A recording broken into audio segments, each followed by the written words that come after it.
How do I document every process for a pop-up drink stand?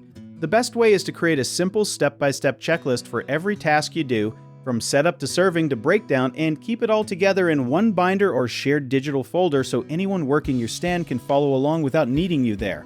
Think of documenting your processes like writing a recipe card for everything you do, not just your drinks.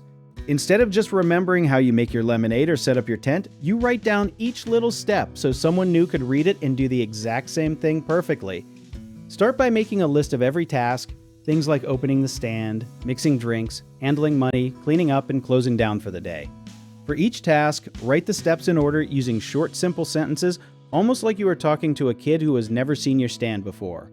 Here's something most people never think about. You should also write down your mistakes and what you learned from them, because that turns your documents into a real training tool instead of just a list of chores. Many successful food and drink businesses actually build what is called a standard operating procedure, which just means a written set of steps everyone follows the same way every time. Doing this early, even for a small pop-up stand, means when you want to open a second location or hire your first helper, you already have everything they need to learn fast. One common mistake people make is documenting things once and never updating them.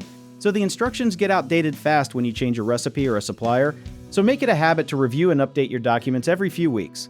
Another thing to watch for is writing steps that only make sense to you, since you already know your stand so well. So a good tip is to have a friend or family member who has never worked your stand try to follow your instructions and tell you where they get confused.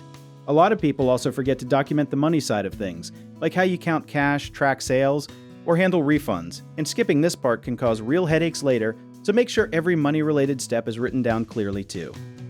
If you enjoyed this video, check out our online directories in the description below.